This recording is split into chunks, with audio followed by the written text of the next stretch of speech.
오늘 이 말씀은 여기 보면 하나님 이렇게 하겠거든 이렇게 해 주시옵소서, 이렇게 된 상황에서 이렇게 하면 이렇게 해 주시옵소서라고 계속해서 하나님 앞에 무언가를 간구하는 그러한 내용들이 쭉 이어집니다.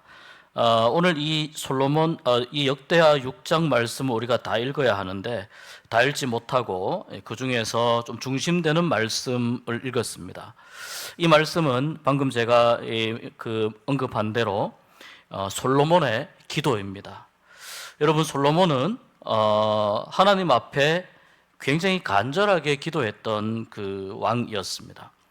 지금 이 역대하 6장에서 솔로몬이 하고 있는 기도는 어떤 기도냐면, 이스라엘 백성들이 이제 그 통일 왕국에서 사울, 다윗, 솔로몬의 대를 이어서 이 솔로몬 시대에 이제 막강한 그 국력을 가지게 되면서 태평 성대를 누리던 그 즈음에 솔로몬이 드디어 하나님의 성전을 완공하게 됩니다. 최초의 성전이 이스라엘 백성들이 지어서 봉헌했던 최초의 성전이 이 솔로몬 성전입니다. 오늘 이 말씀은 솔로몬 왕이 자신이 직접 지시하고 자신이, 물론 관리 감독은 전문가가 했겠습니다마는, 왕으로서 이 모든 하나님의 성전의 공사와 이 모든 과정을 다 이끌어내고 난 이후에 하나님 앞에 성전 봉헌식을 올리면서, 성전 봉헌식을 하면서 드리는 기도 중에 우리가 오늘 읽은 말씀이 바로 그 기도가 되는 것입니다. 얼마나 감격적이겠습니까, 여러분? 여러분 한번 생각해 보십시오. 이렇게 고생하다가 월세방에서 아주 고생하다가 전세방으로 집을 옮겨서, 평수를 옮겨서 이사를 딱 가게 되었습니다. 비록 아직 내 소유는 아니지만 월세 그 상황을 벗어나고 전세집으로 옮겨서 가게 되는데 얼마나 기분이 좋겠습니까? 이사하는 날 잠이 오겠습니까? 잠이 잘 안 오죠. 그리고 또 열심히 일을 하고 또 열심히 저축을 해서 이제 전세에서 내 집을 드디어 장만을 해서 이사를 가게 되면, 그 이사를 가면서 도배도 하고 장판도 깔고 인테리어도 다시 하는 그 과정들을 이렇게 쭉 지나면서 얼마나 감격적이고 얼마나 정말 마음속에 그 말할 수 없는 기쁨이 넘치겠습니까? 이제 여기가 내 집이구나, 이렇게 생각하면서 너무 감격이 넘칠 겁니다. 사람이 자기의 개인 집을 얻어서 이사를 가는 경우에도 그렇게 감격이 넘치는데, 지금 이 솔로몬이 드리고 있는 이 기도는 이스라엘 백성들이 이 역사 가운데에서 최초로 벽돌이든 여러 가지, 그 다음에 아주 최고의 그 목재와 최고의 벽돌로 또 최고의 그 금붙이들과 이런 것들을 총동원해가지고 아름답게 지은 그 성전을 드디어 하나님 앞에 봉헌하는 그 장면이기 때문에 그 감동과 감격이라고 하는 것은 아마 상상을 초월할 겁니다.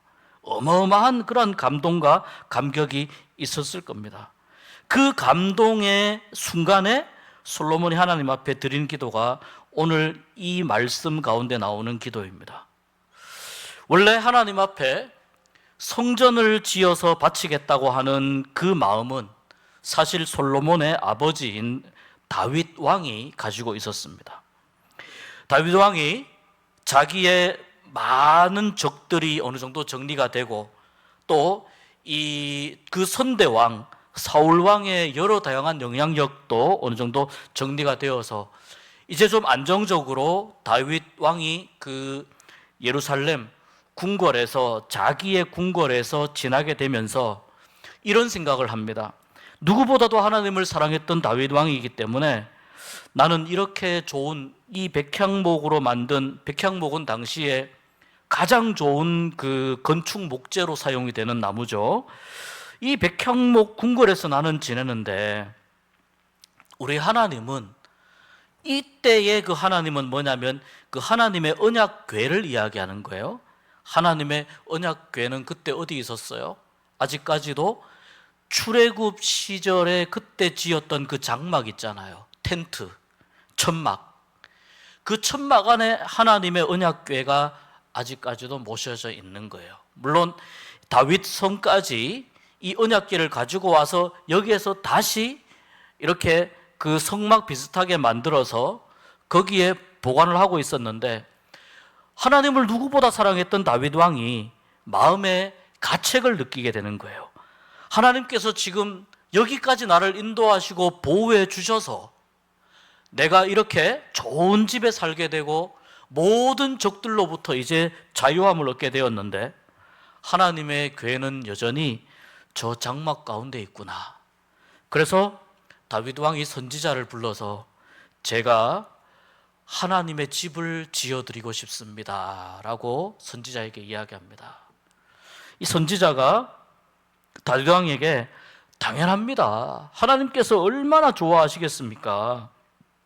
하나님께 하고 싶은 대로 왕이 그렇게 하십시오.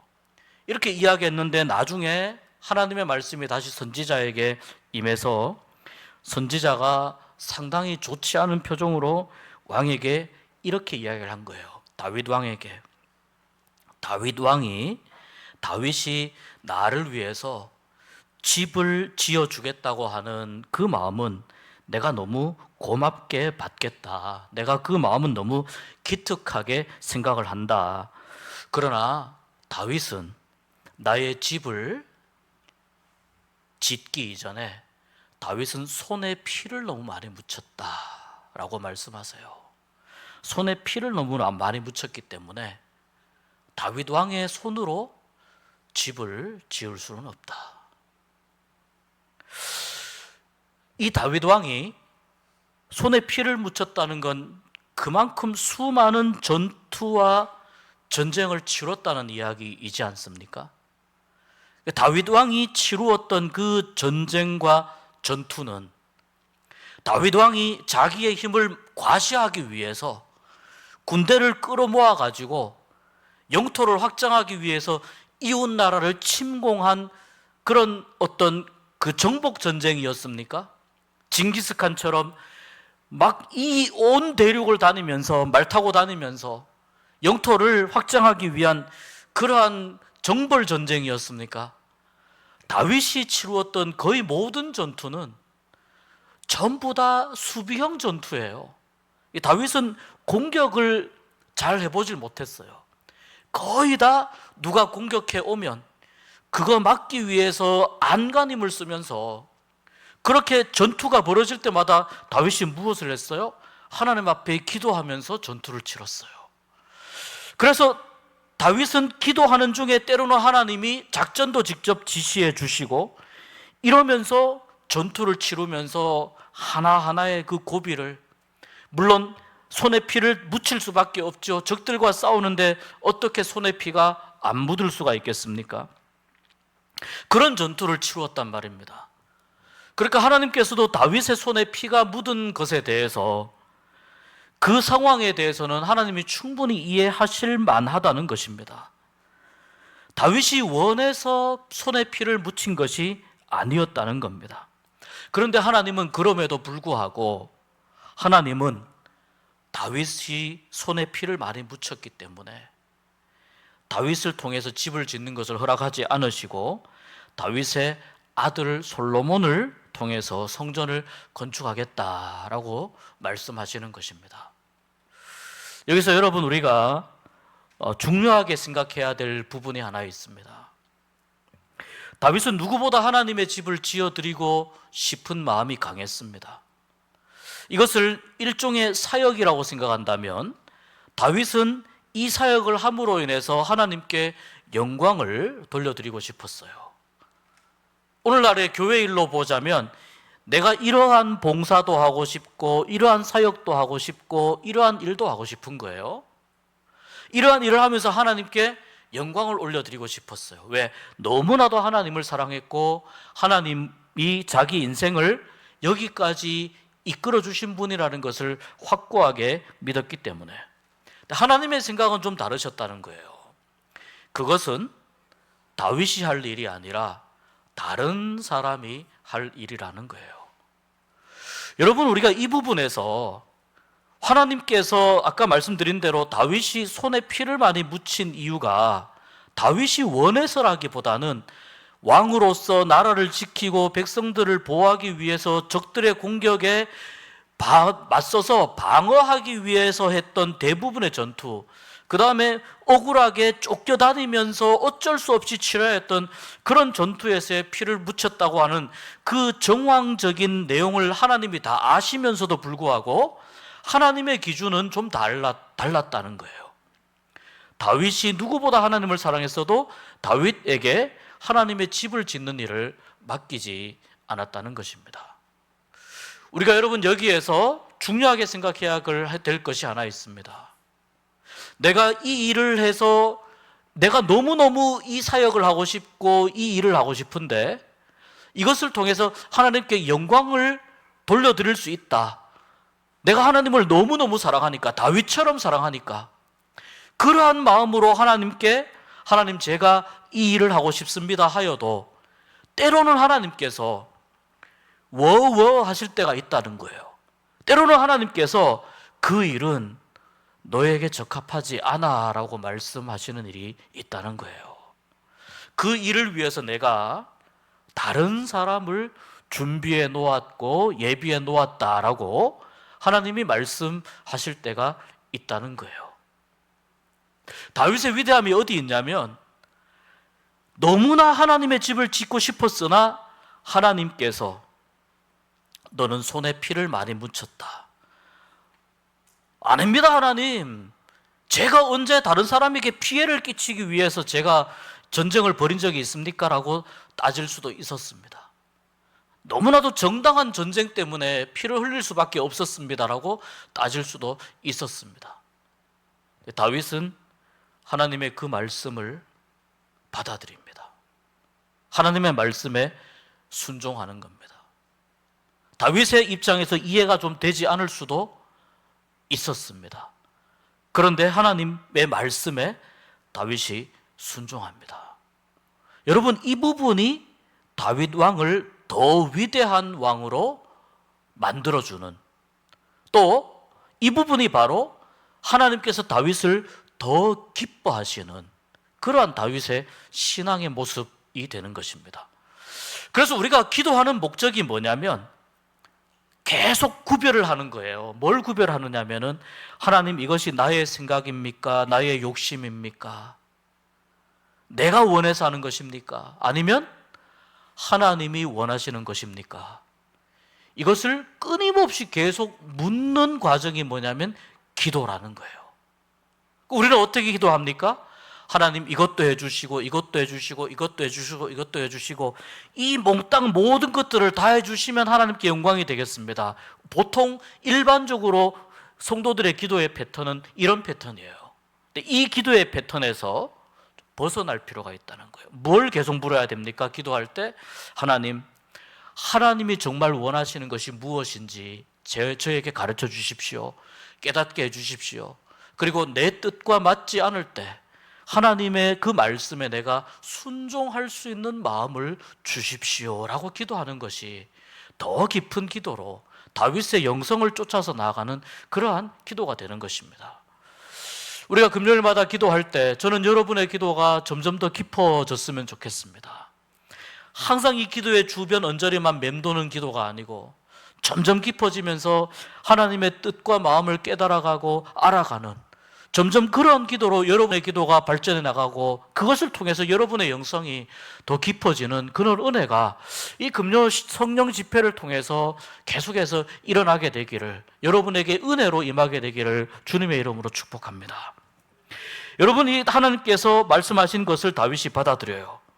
그리고 나서 다윗이 뭘 하냐면, 하나님, 그러면 제 아들에게 성전을 건축하도록 허락하셨는데 그러면 제가 성전을 직접 짓지는 못하더라도 성전을 짓는 자재들, 건축 자료 자재들, 이거를 제가 준비하겠습니다. 그리고 그때부터 다윗이 아들을 위해서 각종 자재를 준비합니다. 최상의 자재로 준비하고 그러한 여러 다양한 건축 기자재들을 다 모은 다음에 솔로몬에게 왕위를 물려줍니다. 이렇게 다윗이 건축 기자재를 다 모으고 하나님의 뜻을 그대로 받아들이자 하나님이 사무엘하 7장에서 다윗에게 하신 약속이 있습니다. 이것이 유명한 다윗 언약입니다. 간단하게 살펴보면 이렇습니다. 첫 번째는 내가 너를 이스라엘의 주권자로 삼고 내 이름을 위대하게 만들어주겠다. 다윗을 위대하게 만들어주겠다는 거예요. 두 번째, 내가 너의 후손을 통해서 나라를 영원토록 견고하게 하겠다. 다윗을 통해서 계속 왕의 계보를 잇는 왕들이 이어지게 하겠다는 거예요. 그래서 이 왕의 계보를 잇는 이 다윗 왕으로부터 시작된 그 왕의 계보가 어디까지 내려가냐면 예수 그리스도에게까지 내려갑니다. 예수님이 그래서 사람들이 예수님에게 뭐라고 불러요? 다윗의 자손 예수여라고 불러요. 다윗의 자손 예수여. 그 다음에요, 또 이 말씀을 하세요. 너의 후손이 내 이름을 위해서 집을 건축할 것이다. 솔로몬에 관한 것이죠. 그리고 나는 그의 아버지가 되고 그는 내 아들이 될 것이다. 뿐만 아니라 그 후손이 죄를 지을지라도 내 은총을 영원히 빼앗지 않겠다. 이러한 약속을 다윗에게 해주시는데 이것이 유명한 다윗 언약입니다. 다윗 언약에 대해서는 조금 더 깊이 들여다볼 필요가 있지만 오늘은 이 솔로몬 성전 기도에 대해서 좀 집중해서 살펴보겠습니다. 이렇게 해서 아버지 왕이 이 성전 지을 자재들을 다 준비한 것을 받아서 솔로몬이 성전을 건축합니다. 솔로몬이 성전 건축하는 것은 그러니까 하나님이 성전을 건축하도록 허락하셨습니다. 선대왕 다윗이 준비해 놓은 그 최상품의 자재를 가지고 하나님의 전을 짓는데요, 성전을 건축한 기간이 7년 정도 걸립니다. 7년 동안 정말 화려하고 웅장하고 멋있게, 당시 솔로몬이 다스리던 때에 이스라엘의 그 국력은 주위의 나라에서 조공을 바칠 만큼 그만큼 이스라엘의 국력이 강했습니다. 그래서 아주 가장 화려하고 그 당시의 건물 중에 가장 화려했을 겁니다. 가장 웅장하고 가장 멋있게 성전을 지었습니다. 그리고 우리가 읽은 이 말씀이 성전을 다 짓고 난 이후에 솔로몬이 하나님 앞에 기도하는 내용이 오늘 이 말씀입니다. 이 말씀에 보면은 하나님께서 말씀하신 대로 다윗 대신 다윗의 아들이 성전을 건축할 것이다 라고 하신 이 말씀이 오늘 이 말씀에 보면 그대로 다 이루어진 것을 봅니다. 솔로몬이 여러분 왕인데요, 이 성전 봉헌식을 하면서 우리가 17절부터 읽었지만 13절부터 보면 솔로몬 왕이 모든 회중 앞에서 성전 봉헌식 할 때 얼마나 많은 백성들이 모였겠어요? 그 백성들 앞에서 무릎을 꿇고 하늘을 향하여 손을 펴고 기도합니다. 여러분 한번 생각해 보세요. 무릎 꿇고 하늘을 향하여 손을 펴고, 이렇게 우리가 하나님 앞에 두 손 들고 기도하는 이유가 다 있는 거예요. 솔로몬이 이렇게 기도한다는 건 가장 하나님 앞에 겸손한 자세로 무릎을 꿇고 기도한다는 거예요. 기도하면서 시작을 어떻게 하냐면 하나님께서 16절에 이렇게 이야기해요. 내 자손이 그들의 행위를 삼가서 내가 내 앞에서 행한 것 같이 내 율법대로 행하기만 하면 내게로부터 나서 이스라엘 왕위에 앉을 사람이 내 앞에서 끊어지지 아니하리라 약속하셨사오니, 이것이 지금 아까 이야기한 다윗 언약이에요. 자, 이제 다윗을 위하여 허락하신 그 말씀을 지켜주시옵소서. 그러니까 솔로몬 왕은 선대왕이었던 다윗이 성전 건축을 지으려고 했던 계획을 알고 있었습니다. 뿐만 아니라 하나님께서 다윗 왕에게 성전 건축을 짓지 말라고 거절하신 내용도 알고 있었고, 하나님이 다윗 왕에게 축복하신 다윗 언약의 내용도 알고 있었어요. 이제 다윗을 위해서 하나님 말씀하신 그 내용을 지켜주십시오. 그리고 이제 쭉 기도합니다. 18절에 보면 이렇게 기도합니다. 하나님이 참으로 사람과 함께 땅에 계시리이까 보소서. 하늘의 하늘들의 하늘이라고. 이게 무슨 뜻이에요? 가장 높은 하늘, 모든 하늘이라 하더라도 주님을 용납하지 못하는데 하물며 내가 건축한 이 성전이겠습니까? 그러니까 솔로몬은 아는 거예요. 하나님이 어떤 분인지를 아는 거예요. 하나님이 사람이 지은 성전에 갇혀 계시는 분이 아니라는 걸 아는 거예요. 그런데 여러분, 놀라운 일이 뭐냐면은 하나님은 사람이 지은 성전이나 그 다음에 출애굽 당시의 성막이나 이런 데 갇혀 있는 분이 아니지만 처음에 모세에게 성막을 지으라고 하고 나서 그 성막을 다 지은 후에 어떻게 되었습니까? 그 성막에 하나님이 계시다는 것을 보여주기 위해서 구름이 그 위에 성막을 덮으면서 하나님의 영광이 성막 가운데에 가득 차고 그 주위를 구름으로 가득 채우는 것을 사람들에게 일부러 보여주십니다. 왜 그러냐면 하늘도 하나님을 담을 수 없는 분이지만, 솔로몬의 고백대로 하늘도 하나님을 담을 수 없는 분이지만 미천하고도 미천한 한 인간이, 사람들이 그렇게 초라하게 형편없이 그러나 최선을 다해서 지은 그 성막 안에 들어가 있는 하나님에 대한 사랑과 정성을 하나님이 어떻게 하시겠다는 겁니까? 받아주신다는 뜻입니다. 받아주신다는 뜻이에요. 마찬가지입니다. 솔로몬은 하나님이 어떤 분인지 알고 있어요. 그러니까 하물며 제가 건축한 이 성전에 어찌 이 성전이 하나님을 담을 수 있겠습니까? 이 성전이 어찌 하나님을 감당할 수 있겠습니까? 라고 이렇게 18절에 고백하면서 19절, 20절에 보면 그러나 주여, 주의 종이 이곳을 향하여 비는 기도. 이곳이 어디예요?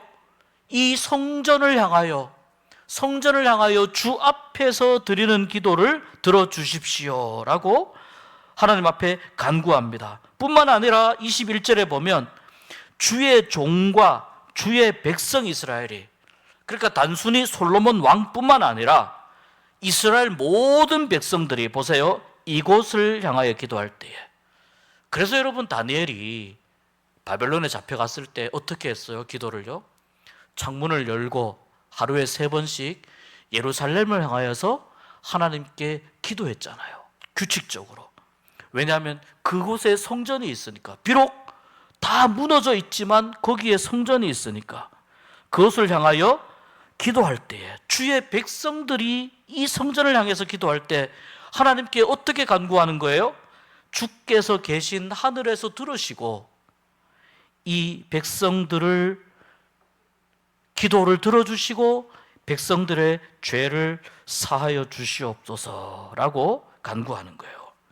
그러면서 22절부터 그 내용이 쭉 나옵니다. 첫 번째는 뭐냐면, 만일 어떤 사람이 22, 23절이에요. 다른 이웃에게 죄를 지었어요. 그런데 이제 내가 다시 죄를 안 지을게, 이렇게 이제 맹세를 하는 거예요. 다른 사람, 이웃 사람에게 잘못했어요. 구체적인 기도의 내용이에요. 그렇게 맹세를 하고 그 죄 지은 사람이 이 성전에 와서 주님의 제단 앞에서 그 맹세를 하면, 주님의 제단 앞에서 하는 맹세는 누구에게 하는 맹세예요? 하나님께 하는 맹세예요. 여러분, 세례식 할 때 손을 들고 선서를 하잖아요. 무엇입니까? 하나님 앞에서 서약을 하는 거예요. 우리가 예배라든지 예식을 하면서 손을 들고 하나님 앞에 손을 들고 서약하는 것은 사람에게 하는 약속이 아니라 하나님 앞에 하는 약속이에요. 일종의 서원과 비슷한 거예요. 마찬가지예요. 그렇게 성전에서, 그렇게 제단 앞에서 그 죄 지은 사람이 이제는 죄 안 지을게요 맹세하면, 23절에 주는 하늘에서 들으시고 행하시되 주의 종들을 심판하사 악한 자의 죄를 정하여 그 행위대로 그 머리에 돌리시고 공의로운 자를 의롭다 하사 그 의로운 대로 갚아 주옵소서. 무슨 뜻입니까? 더 이상 범죄를 짓지 않겠다고 하는 그 맹세를 받아주시는데, 그 가운데에, 백성들 가운데에 악한 자가 있고 의로운 자가 있어요. 맹세하는 그 맹세를 받아주시지만, 그러나 계속해서 죄를 짓고 계속해서 하나님 앞에서 죄를 범하는 그 악한 것과 선한 것, 악한 것과 의로운 것을 하나님께서 지켜보시고 심판하시고 다스려 주시옵소서.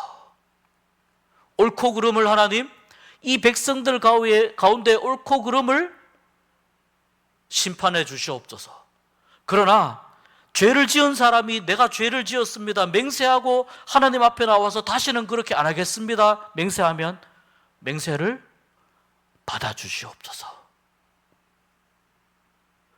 왕이 할 수 있는 기도죠. 자, 24절 25절에 어떤 내용이 나옵니까? 만일 주의 백성 이스라엘이 범죄하여, 보세요, 적국 앞에 패하게 되므로, 그러니까 전쟁을 하거나 이런 경우가 있단 말이죠. 근데 전쟁을 하는 전제가 뭐냐면 하나님께 범죄했을 때예요. 하나님께 죄를 지어서 전쟁을 하면 그 전쟁에서 패하게 된다는 거예요. 왜냐하면 하나님께 지은 죄 때문에. 그러나 비록 하나님의 백성이 전쟁에서 패했다 하더라도 하나님 앞에 돌아와서 이 죄를 인정하고 이 성전에서 주님 앞에 간구하면, 주님께 빌며 주님을 인정하고 간구하면 주님은 들으시고 그들과 그들의 조상들에게 주신 그 땅으로 돌아오게 하시고 죄를 사하여 주시옵소서. 때때로 여러분, 전쟁이라고 하는 이 큰 국가적인 큰 사건 가운데에서 패하게 되는 원인이 어디에 있습니까? 하나님 앞에 죄를 범하였을 때. 솔로몬이 이런 기도를 그냥 하는 것이 아닙니다. 왕으로서 먼 미래를 내다보면서 계속 이런 기도를 하는 겁니다. 자, 26, 27절은 이런 내용이에요. 또 주의 백성들이 또 죄를 지었을 때, 이번에는 어떤 현상이 나옵니까? 범죄하고 나서 하늘이 닫히고 비가 내리지 않는 그러한 벌을 받을 때 이곳을 향하여 또 빌며, 계속해서 어디를 향하여 비는 거예요? 주의 성전을 향해서 기도하는 거예요. 오늘 이 말씀의 핵심은 뭐냐면, 죄를 짓거나 힘든 일을 당했거나 어려운 일을 겪었거나 했을 때 주의 백성들이 어디를 향해서 기도하는 거예요? 성전을 향해서 기도하는 거예요. 그리고 또는 성전 안에 와서 기도하는 거예요. 왜냐하면 하나님께서 거기 임하셨다고 믿기 때문에. 온 우주 가운데 안 계시는 곳이 없는 하나님이시지만 특별히 이 성전을 하나님이 귀하게 받으시겠다고 하셨으니 이 성전에 하나님이 계시다고 우리가 믿고 그곳을 향하여 얼굴을 돌려서 기도하면 내가 하나님을 향해서 기도하는 것이 된다는 겁니다. 그래서 여기도 비가 내리지 않는 벌을 당할 때 그때 이 성전을 향해서 빌고 주의 이름을 인정하고, 보세요, 그들의 죄에서 떠나면, 그러면 하나님 어떻게 해주시냐는 거예요. 27절에 하늘에서 주는 들으시고 주의 백성 이스라엘의 죄를 사하시고 선한 길을 가르쳐 주시오며 주의 백성에게 기업으로 주신 주의 땅에 비를 내려 주시옵소서. 가뭄뿐이겠습니까? 홍수도 마찬가지고 지진도 마찬가지고 모든 천재지변이 다 포함이 되는 것이죠. 이것은 뭐냐면 온 민족이 하나님 앞에 우리가 잘못했습니다, 하나님 우리를 용서해 주십시오라고 돌이킬 때에 하나님이 그 기도를 들으시고 그 회개하는 마음을 받으시고 죄를 사하여 주시겠다는 겁니다. 오늘 27절까지 읽었습니다만 29절 30절까지 한번 봅니다. 여기 보면 29절에 이런 내용이 있어요. 한 사람이나 혹은 주의 온 백성 이스라엘이 한 명이나 모든 백성들이 다 각각 자기의 마음에 보세요, 재앙과 고통을 깨닫고 이 성전을 향하여 어떻게 해요? 손을 펴고 무슨 기도나 무슨 간구를 하거든. 30절, 주는 계신 곳 하늘에서 들으시며 사유하시되 각 사람의 마음을 아시오니 그의 모든 행위대로 갚아 주시옵소서. 하나님만이 사람의 마음을 아시는 분이기 때문입니다. 솔로몬이 계속해서 이 역대 6장 전체를 기도로 채웁니다. 솔로몬 기도의 핵심은 이런 거예요. 첫 번째는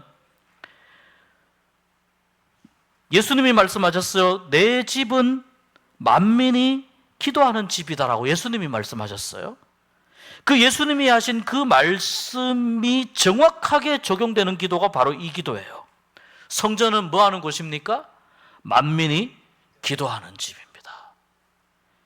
성전에서 드리는 기도가 그렇기 때문에 굉장히 중요합니다. 특히 성전에서 함께 드리는 기도가 중요해요. 백성들이 다 따로 각각 흩어져서 나는 하나님이 동쪽에, 나는 하나님이 북쪽에, 나는 하나님이 서쪽에 아닙니다. 전부 성전을 향해서 손을 들고 기도할 때, 온 백성들이 마음을 모아서 기도할 때 하나님이 그 기도에 어떻게 해주신다는 거예요? 응답해 주신다는 거예요.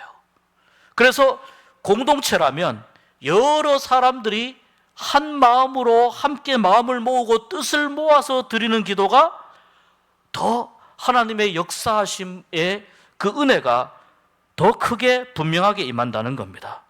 이 대표적인 경우가 바로 마가다락방에서 120명의 주의 제자들이 기도할 때 성령이 강림한 사건이 이 기도예요. 그때 뭐라고 했냐면 주님께서 예루살렘을 떠나지 말아라 그랬어요. 예루살렘을 떠나지 말아라. 다른 말로 하면 은혜의 자리를 떠나지 말아라. 인류 최초의 성령 강림 사건은 어디 일어났습니까? 예루살렘에서 일어났습니다. 로마에서 일어나지 않았습니다, 여러분. 안디옥에서 일어나지 않았습니다. 여러분, 뉴욕이나 워싱턴에서 일어나지 않았어요? 오늘날에는 거기에도 성령이 강림하시지만 인류 최초의 성령 강림 사건은 보란 듯이 예루살렘에서 일어났습니다. 하나님이 예비하신 은혜의 자리를 떠나지 말아야 된다는 겁니다. 그 은혜의 자리에서 뭘 하라는 겁니까? 주의 임재를 기대하면서 주님 앞에 간절히 기도하라는 겁니다.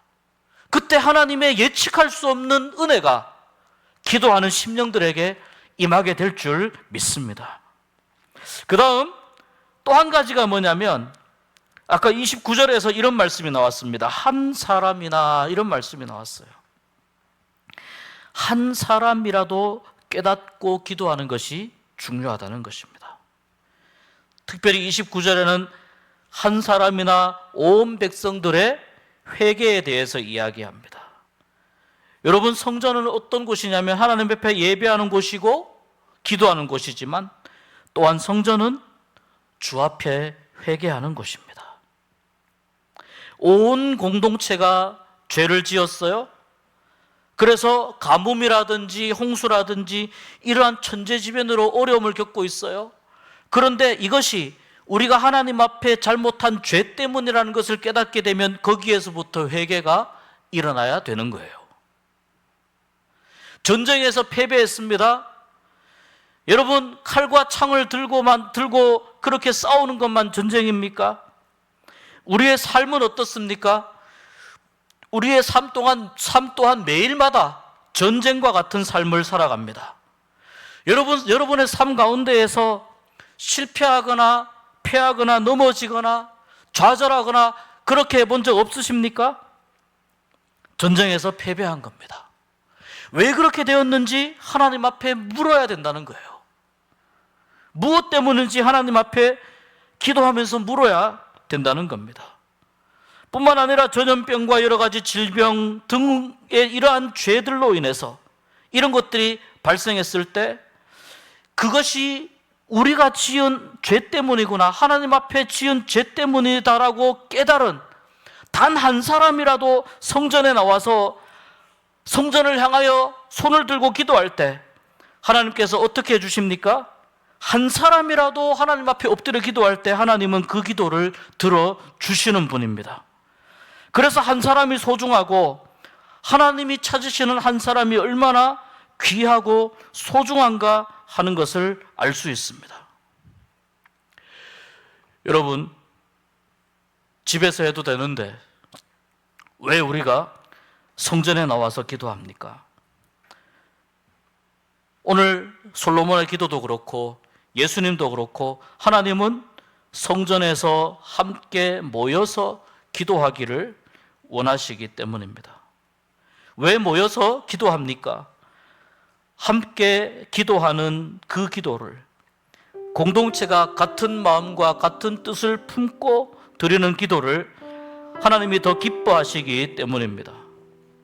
자기 자신을 위해서, 교회를 위해서, 나라를 위해서, 자녀 손들을 위해서, 가정을 위해서, 또 자신과 공동체의 잘못을 하나님 앞에 내어놓고 한 마음 한 뜻으로 기도할 때 하나님이 그 기도를 들으시고 응답해 주실 줄 믿습니다. 여러분, 때때로 일상생활하면서 또 집에 있을 때, 또 직장에 있을 때, 일할 때, 또 버스 타거나 운전하고 가면서 그럴 때도 여러분 기도할 때가 있을 거예요. 그런데 여러분, 그런 상황 속에서 과연 하나님 앞에 울부짖는 기도를 드릴 수 있습니까? 기도에 집중할 수 있습니까? 온전히 하나님 앞에 기도하며 나아갈 수 있습니까? 우리가 그렇게 하지 못합니다. 그러나 성전에서 드리는 기도는 어떤 유익이 있어요? 온전히 하나님 앞에 기도에 집중할 수 있어요. 눈물이 나면 울 수 있고, 회개할 거리가 생각나면 회개하면서 통해 자복할 수 있어요. 하나님 앞에 나의 모든 것이 완전히 오픈되고 열리는 시간이기 때문에 하나님 앞에 그렇게 기도에 집중하면서 하나님 앞에 온전히 엎드릴 수 있습니다. 전심으로 하나님을 찾을 때 하나님이 어떻게 하시겠다고 했습니까? 만나 주시겠다고 말씀했습니다. 은혜를 더하여 주시겠다고 말씀했습니다. 나를 찾고 부르짖으라. 내가 알지 못하는 일을 내게 보여주겠다고 말씀하셨어요. 내가 너에게 찾아와서 만나 주시겠다고 말씀했습니다. 상처와 억울한 일이 있을 때 성전에서 기도할 때는 온 마음으로 부르짖을 수가 있습니다. 하나님께 더 집중하고 하나님의 일하심에 가장 민감할 수 있는 곳이 어디예요? 성전에서 하나님 앞에 바로 기도할 때입니다. 여러분, 오늘 솔로몬이 하나님을 향해서 무릎을 꿇고 손을 들어 기도한 것처럼 여러분도 그렇게 기도하는 밤이 될 수 있기를 축복합니다. 하나님이 찾으시는 한 사람, 하나님이 원하시는 기도를 드리는 그 한 사람, 아니 우리 모두가 되어서 이 밤에 간절히 기도하면서 하나님의 은혜를 구하고 나를 만져주시는 하나님의 사랑과 나를 회복시키시는 하나님의 은총을 구하는 복된 밤 될 수 있기를 주의 이름으로 축복합니다.